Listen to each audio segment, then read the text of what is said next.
weeru koor weeru rëy la weeru koor weeru rëy la njariñ ji ci biir bare na am na ñuy wax de fi mu ne ma Cheikh baax la wala kan la baax na yow la ñuy déglu kon baax na ñu déglu nañ déglu li yàlla wax nee na ci alxuraan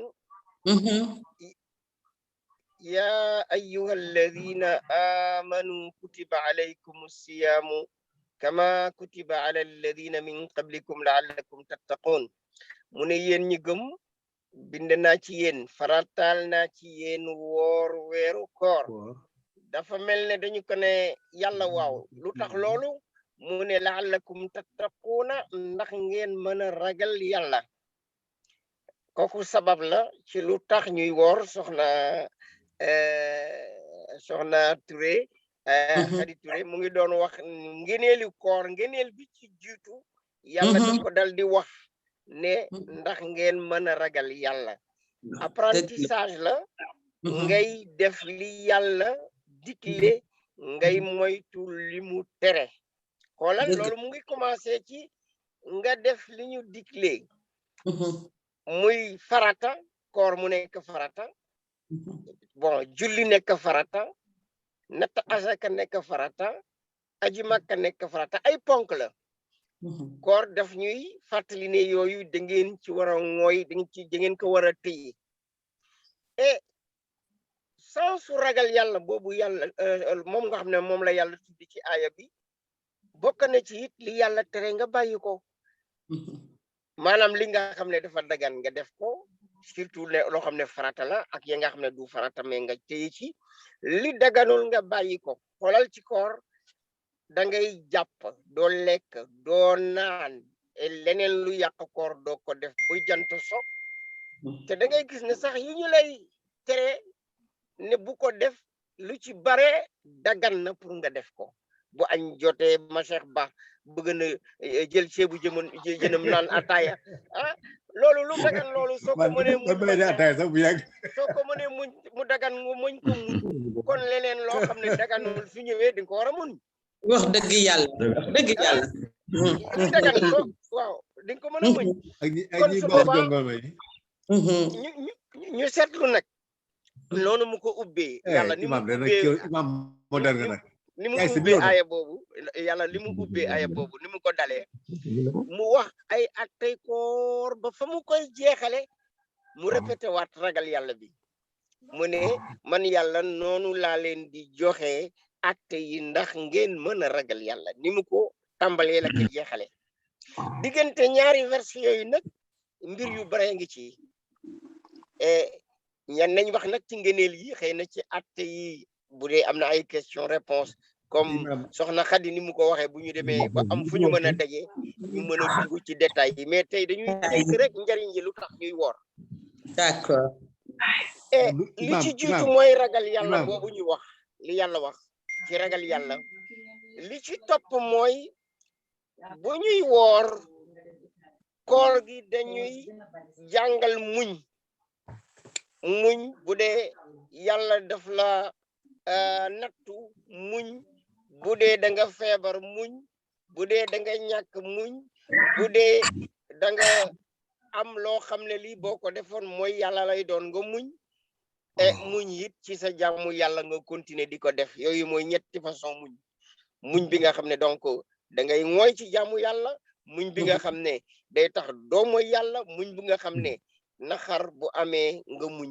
naxar ak tiis bu amee nga muñ koor daf ñuy jàngal loolu moo tax yonent bi tuddee ko weeru muñ naam traduis un peu pour Geoffroy mu ngi ci groupe bi waaw ma ngi toog nga dëgg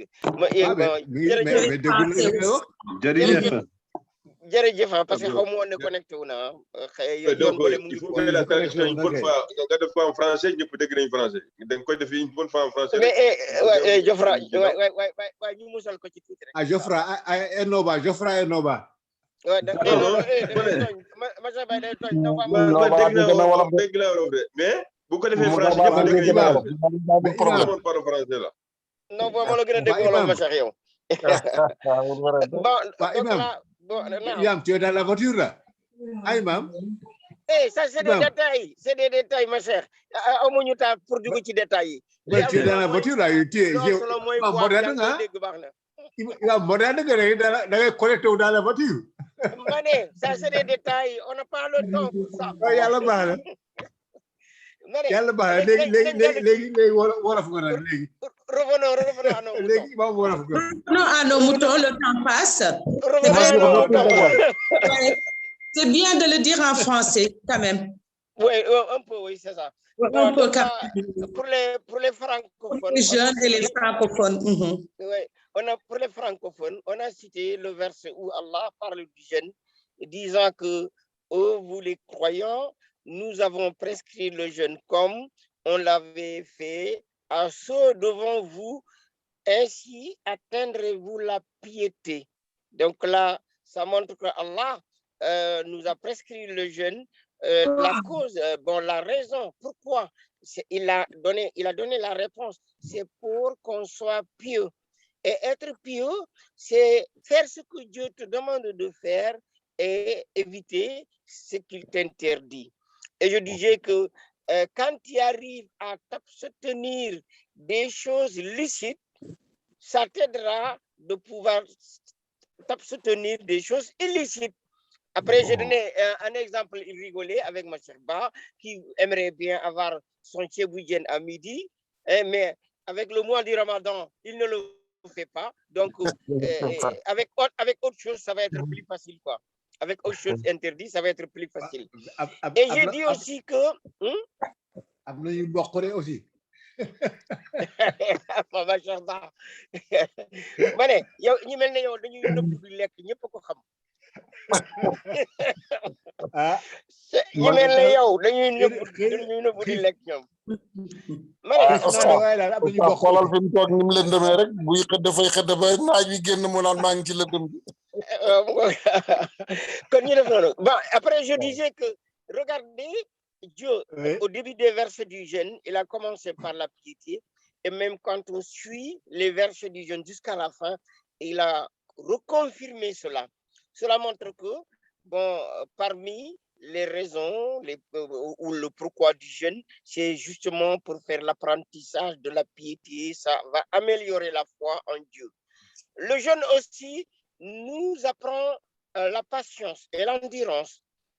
Et il y a des détails que j'avais dit, peut-être, on ne peut pas tout répéter, mais il y a 3 types de patience. Patience pour que tu puisses continuer à adorer Allah. Patience pour que tu te retiens, tu t'abstiens de ce qu'il a interdit, Allah subhanahu wa ta'ala. Patience dans les épreuves. Peut-être c'est la maladie, la pauvreté, ou tu as perdu quelqu'un, ou des choses comme ça, tu fais preuve de patience et l'endurance dans les épreuves. Et autre chose, c'est très important.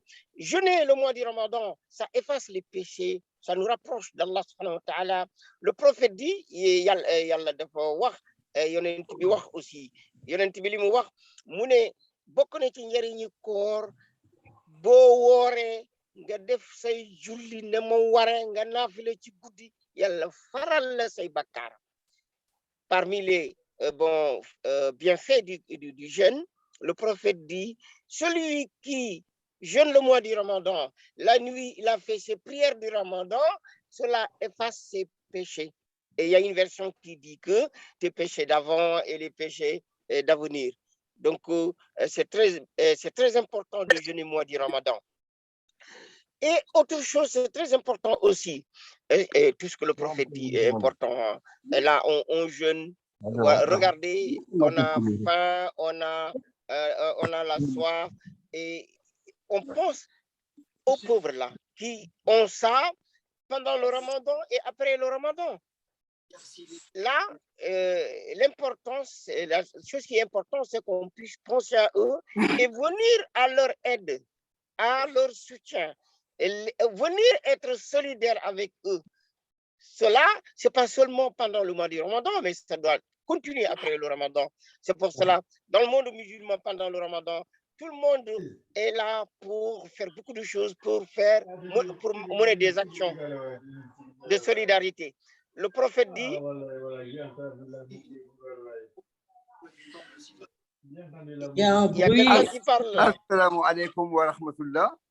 Ah, wa alaykum salam wa rahmatullah, Abdullah Diop. Salam. Ça va, bi khair. Fay ziare. Diop ma frère. yaa ngi door a connecté wu xanaa. Waaw maa ngi doog a connecté wu mais comme dama dégg da nga nekkoon di wax moo tax bëgguma la. waaw en tout cas marhaban rek niñ koy waxee. waay bienvenue. waay jërëjëf. baax na jërëjëf waaw commencé na ñu xam ne ñu continuer ba ci kanam tuuti. Ay, donc li ñu doon wax rek mooy bokk na ci njariñu koor booy woor yàlla di far bàkkaar yi yonent bi nee na ki nga xam ne da ngay woor nga julli si julli farata nga julli say nafila nee na su boobaa yàlla daf lay jéggal say bàkkaar am benn version boo xam ne dafa ne daf lay jéggal sa bàkkaar yu jiitu ak yu mujj lu am solo la. beneen point ci njëriñu koor comme ni ko Khady ñaane rek ñu jëm ko defe noonu benn par benn mais duñu dugg ci détails yi beneen njëriñu koor mooy nga jàng moom ni ñu ko mën a tuddee ci wolof maanaam boo meree nga mën a téye sa bopp ba doo wax lu jaaduwul doo def lu jaaduwul ndax yonent bi nee na kenn ci yéen bu wooree bu mu wax lu ñaaw bu mu def lu ñaaw bu mu xuloo bu mu xeex même ku la saagoon wala mu naan damay xeex ak yow nanka ne man dey dama woor loolu rek bul dugg ci coow ñi mel ne ma sax baax bu ñu xiifee loo leen wax rek muy coono boo xiifee rek boo waxee ngeen xuloo boo waxee rek ngeen xuloo yonent bi ne déedéet na nga wax rek ne man dey dama woor loolu li mu ñuy jàngal waaye li mu ñuy jàngal rek mooy koor gi bu ñëwee daf ñuy gën a yar gën ñu yar ci rafet jikko bañ a wax lu bon bañ a wax lu ñaaw même bu dee lu jafe la nga mën a téye sa bopp bu baax a baax bokk na ci njëriñu koor boo wooree sa ñaan day nangu yonent bi nee na ñett yàlla du delloo seen ñaan elimaan bu maandu ak ki nga xam ne dafa woor bu demee bay ndogu ak ki nga xam ne dañ kaa tooñ ñett ñooñu yàlla du delloo seen ñaan kon su boobaa boo góorgóorloo nga woor te yàlla tax te mu sell daf lay jegeel yàlla bo ne yàlla rek mu ne la maa ngi nii te yonent bi waxoon na ne pour wane chance koor boobu nga xam ne mooy tax sa ñaan nangu mu ne mooy koor bi nga xam ne dalay tere def lu ñaaw dalay tere wax lu ñaaw mu ne man lam yada qawla zuuri wal amala bihi fa laysa lillahi xaaja fi an yadaa taamahu wa sharaba nee na ki nga xam ne danga woor ba pare di wax di fen di wor di wuruc woor ba pare doo hésiter sax ku la jox xaalis nangu nga ñëw témoignel ko defal ko faux témoignage ndax daf lay jox xaalis wala daf la jege sa mbokk la wala sa xarit nee na boo melee noonu sooy woor sa koor lang cay am mooy marak xiif donc yàlla aajowul ci yow nga bàyyi sa lekk ak sa naan ndax sa koor jariñul dara ci moom subhanahu wa taala kon su boobaa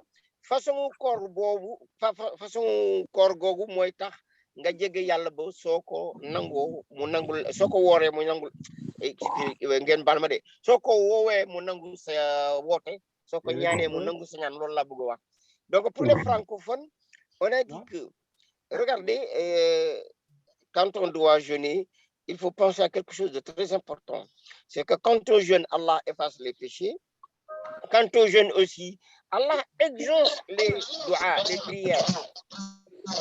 Et, sallallahu alayhi wa sallam, le prophète nous dit que quand tu jeûnes le ramadan, tu fais tes prières, Allah efface les péchés, mais autre chose, il exauce tes prières, tes doigts. Il dit, il y a 3 personnes, leur invocation est exaucé et accepté, il ne sera jamais rejeté. L'imam honnête et le jeûneur, quand il coupe le jeûne, est quelqu'un qui subit l'injustice. Voilà, donc c'est très important de jeûner et faire dua. Dans le Coran, il a parlé des règles du jeûne. Et avant de terminer, il a glissé un verset qui parle du dua pour montrer que c'est très important. Mais ce jeûne qui peut faire que tu es proche de Dieu, tu demandes à Allah exauce, c'est le jeûne où tu ne commets pas des interdictions d'Allah subhanahu wa ta'ala. Car le prophète, il a dit, celui qui ne s'abstient pas de mensonges, il ment ou il dit de mauvaises choses, Allah n'a pas besoin de lui qu'il s'abstienne de sa boisson et de sa nourriture. Donc là, et quand on jeûne, ce n'est pas seulement d'abandonner sa nourriture, sa boisson, mais c'est d'abandonner tout ce qu'il y a du mal, tout ce qu'il y a du mauvais au niveau des paroles et au niveau des actes. Eh bien, je vais citer autre chose pour terminer, parce que là, on ne peut pas être long. Je vais citer autre chose pour terminer, c'est important. Regardez, quand on jeûne, bon, hommes, femmes, grands, petits, bon, ou des couleurs différentes, tout le monde va s'abstenir ensemble de manger et de boire jusqu'au coucher du soleil. Cela nous montre qu'il y a une égalité. Moussa Wade dañuy wax ne yéen ñëpp yem seen niveau nu mu mën a am ci niveau seen classe sociale wala seen classe ci beneen côté yéen a yem fa borom ba subhanahu wa taala loolu donc da ngeen ko war a bàyyi ci seen xel kenn bañ a gis ne yaa gën sa moroom nu ngeen mën a mel rek yéen a yem fa yàlla subhanahu wa taala loolu lu mu tekki mooy na ngeen respecté wante na ngeen wormalante ku nekk na nga teral sa moroom ak nu mu mën a mel na nga ko teral ci say wax na nga ko teral ci say jëf na nga ko teral lépp loo xam ne lii rek lu baax la nga jëflante ko moom donc loolu la bëggoon a tënk ci ñu ñaanu xatmu bi je ne sais pas bu dee am na benn question wala ñaar xëy na ñuy jëm a tontu balaa ñuy def ñaan bi te soxna Khady ni mu ko waxee bu fekkoon ne woyofal nañu confinement bi ñu mën a am fu ñu daje bon ba yaatal waxtaan beeg question réponse yi day baax rek bismillah ma jox leen kàddu bi bu dee am na benn question wala ñaar. waaw bu ñu xool imam bu ñu woyofal confinement bi. waaw doo demandé mosquée Koni Chefane. ban mosquée. imam. Koni Chefane. waaw oui mënoon nañu leen demandé mosquée Haute Pierre quoi. waaw mosquée la Haute Pierre waaw. wala Haute Pierre rek pour benn journée rek. waaw mu ngoog bu ñu fa mënoon am lu mel noonu day baax loolu de. oui incha rabbi bu ñu waree man incha bu ñu déconfiné wu. ba ñu xam léegi on peut rassembler des personnes au moins 50 personnes wala 100 personnes ça dépend confinement bi comment ça va se passer déconfinement bi donc. dinañu wut saal incha allah rabbi parce que nam nañu waxtaan bi. bu ñu amee saal dañuy baax lool. dinañu mënti def incha allah rabbi man dinaa wut saal même si on trouve pas la mosquée fu mu mënti doon incha allah dinaa wut saal. dinaa wut saal on va se réunir incha allah rabbi yàlla nañu yàlla may rek ñu génn ci mbas mi ñu nekk si jàmm ak salaam. amiin incha allah. Imam man je pense que. Et affaire de regroupement yooyu war nañ ko bàyyi parce que c'est pas très sûr on ne sait pas les regroupements là pour la famille pour ñu uti salle pour qu'on se retrouve là moi je pense qu'il faut arrêter ça quoi pour l'instant parce que c'est pas sûr avec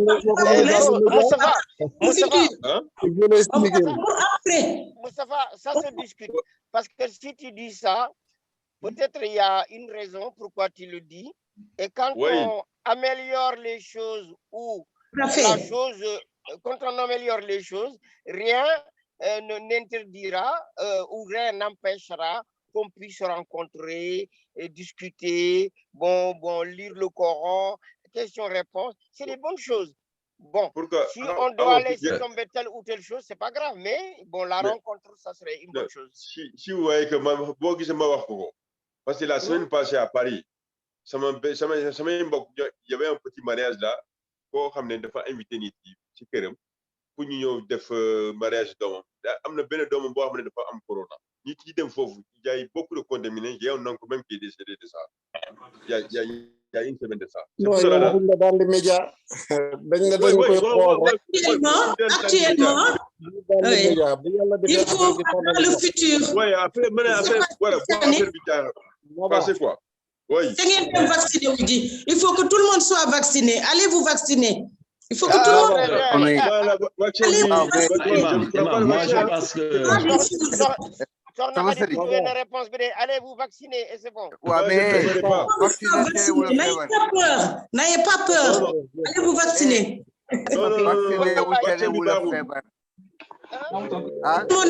Est-ce que tu es médecin?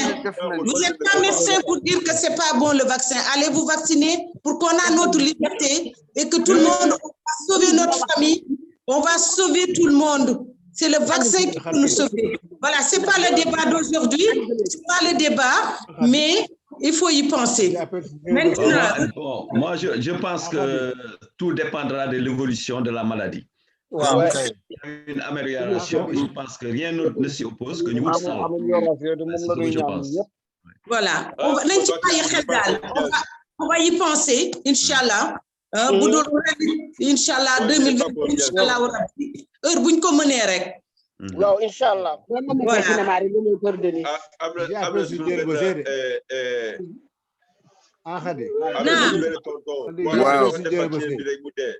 À Paris ici. Wow, Mani. J'ai perdu deux oncles. Mais on te croit. Vraiment, ce que tu dis, c'est vrai. Même ici à Strasbourg, il y en a qui se cachent, qui font des mariages et il y en a qui sortent avec le Covid. Donc, c'est vrai que nous, on ne prend pas maintenant. Mais ce sera pour le futur. Voilà. Wow, Mani. Allô. Oui. Allô, Mani. Comment ça parle?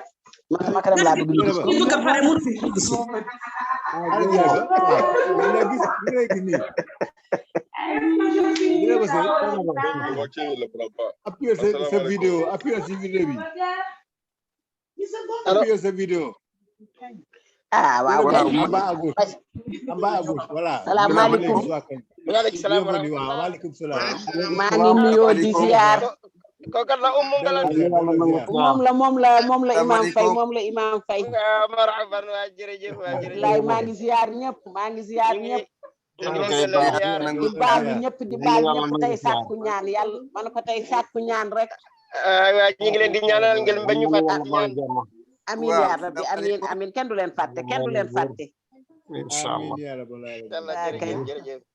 maa ngi seet ñëpp bàyyuma kenn. ñu ngi lay baal di la baal wax kay. billaay yal nañu yàlla boole baal te nangul ñu suñu koor gi nangul ko mbooloo muy jullit. Amin ya rabbal alamin amin. Am nga jërëjëf waay jërëjëf ñu ngi naan ñëpp seet ñëpp jërëjëf. Okay jërëjëf nuyoo la woon rek nuyoo la woon. kon baax na ma ne kon ñu def noonu xëy na ñu ñaan rek laa bëgg ñu gis waaw dama ne xëy na ñu def noonu ñu ñaan te soxna Khady ni mu ko waxee bu fekkoon ne mën na am salle après déconfinement ñu organiser wu bu baax balaa ñu fay dem bon ñu set ñu koy defee ba nga xam ne du am ay risque daal inshallah yàlla baax na kon yàlla baax na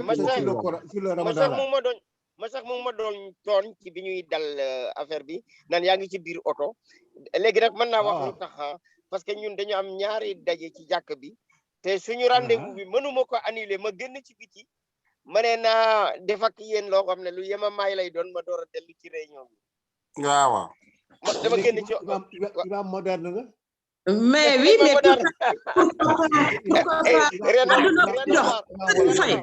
Serigne Faye neen àdduna bu dox dafay dox ànd ak moom ah Serigne Faye acca boo kon ñu jublu ci xitma bi ñu jublu waaw kay moo gën xatmul Quran inshallah surat 3 ay sa xatmul Quran newul surat 3 nga ne verset sur le Ramadan du surat 3 Ali Imran surat 3 waaw mooy Ali Imran waaw non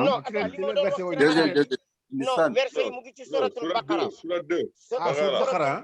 suratul Baqara la du Ali Imran suratul Baqara Ali Imran Baqara la monsieur d'accord monsieur suratul Baqara xoolal da ngay commencer verset 183 oui 183 waaw mu ngo foofu ngay commencer di wàcce mu wax la atay koor ba fa muy jeexee bon yàlla waxaat ci ragal yàlla bon yooyu ñooy verset yi quoi inshallah kon ñu def noonu ñu ñaan te yàlla nangu koor gi rek vraiment moom occasion la ci koor bi occasion la boo xam ne rek war na may ku ne ci nun mu gën a góorgóorlu surtout nag xoolal waajur yi toujours dama koy wax di ko répéter am na waajur yi yoo xam ne ñu ngi dund am na ñoo xam ne na leen yàlla yërëm nekkatuñu fi ñiy dund da ngay góorgóorlu ñoom bu baax ci say wax say jëf nga teral leen bu baax ndax loolu mën na la yóbbu àjjana de ñi fi nekkatul nga di leen fàttaliku ci ñaan ñu ngi jàng alxuraan lu bare léeg-léeg nga jàng alxuraan sax ne yàlla lii def naa ko addiya pour samay waajur xam nga yonent bi dafa waxoon ne kooku sax bokk na ci hadiisu koor yi aussi dafa waxoon ne Jibril am na benn bis muy ñëw fekk ko muy yéeg ci minbar bi moom yonent bi dafa yéeg maanaam marche bu njëkk bi bi mu yéegee mu taxaw ne amin deuxième marche troisième marche léegi bi mbir mi jeexee ñu di ko laaj lan moo amoon mu ne Jibril moo ñëwoon wax ñett lu jiitu li mooy raxima an fuman shahida ramadana aw daxala ramadan xata xaraja walam yuxfar la mu ne ki nga xam ne dafa dugg ci weeru koor ba génn ci te kenn jéggalu ko kooku dey mooy ku perti wala kooku yal na perti ba faw mu ne amin kooku mooy ku perte koo xam ne mooy ki nga xam ne dafa mel ne dañ ko ñaanal ne pertange ñel na ko mooy ki dugg ci weeru koor ba mu jeex te kenn jéggalu ko parce que waroo sàggan ci weeru koor ba nga dugg ci ak ay bàkkaar génn ci ak ay bàkkaar loolu warul mën a nekk kon war nga góorgóorlu ñaareel bi mooy ki nga xam ne dafa fekk ñaari waajuram yi ñuy dund te ñoom duggaluñu ko àjjana li mu bëgg a wax mooy bu fekkee waajuram yi di dund war ngaa góorgóorlu ak ñoom ba ñu bëgg bu ñu bëggee rek yàlla bu bëggee mu dugal la àjjana et bi ci ñetteel ba mooy ki nga xam ne dafa dégg turu yonent bi ñu wax ko te moom waxul sallallahu alayhi wa sallam jógewul ci yonent bi kon bon su boobaa ba ñuy ñaan toujours ñu boole ci suñuy waajur danañu jàng ñaanu xatmu bi suñu bopp suñuy njaboot suñuy waajur ñaan yàlla aussi mu soreel mbas mi ba mu sore mu sànni ko bo mu yegg si foo xam ne wala mu rey ko sax moom mbas mi ba kenn du ko déggati kenn du ko xalaataat sax par incha allah waay kon baax na maa ngi ñaan wax leen amina bismillah amin alhamdulillahi rabbil alamin الرحمن الرحيم مالك يوم الدين إياك نعبد وإياك نستعين اهدنا الصراط المستقيم صراط الذين أنعمت عليهم غير المغضوب عليهم ولا الضالين آمين اللهم يا ربنا تقبل منا الصيام والقيام واجعلنا من الراشدين اللهم اجعلنا من الصائمين القائمين المخلصين وتقبل منا ومن كل المسلمين اللهم يا ربنا تقبل منا ختم القرآن يا ربنا إنا نسألك أن تجعل القرآن العظيم ربيع قلوبنا ونور صدورنا وجلاء أحزاننا وذهاب همومنا وغمومنا yow yàlla ñu ngi lay ñaan li ñu jàng ci alquran nga nangu ko nga fulandi ko yow yàlla ñu ngi lay ñaan li ñu jàng ci alquran mu nekk aajo bu faju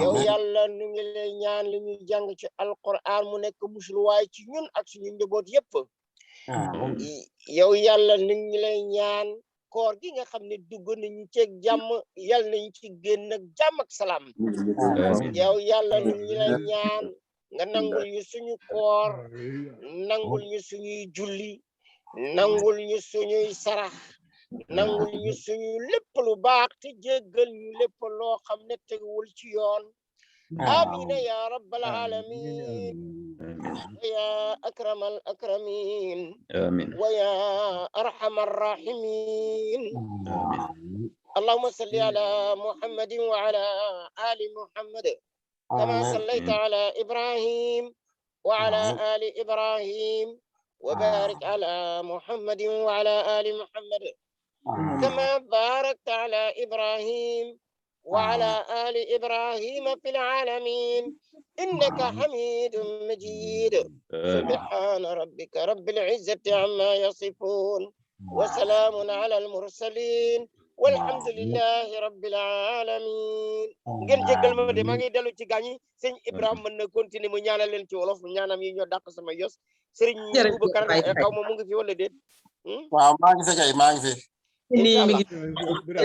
waaw kon ngeen jéggal ma maa ngi quitté pour dellu ci gaañ yi ci jàkka ji waaw fay jërëjëf jàkka jërë ngeen jëf fay ba baneen yoon nañu waxtaan ci jikko yi bu baneen yoon nañu waxtaan ci jikko yi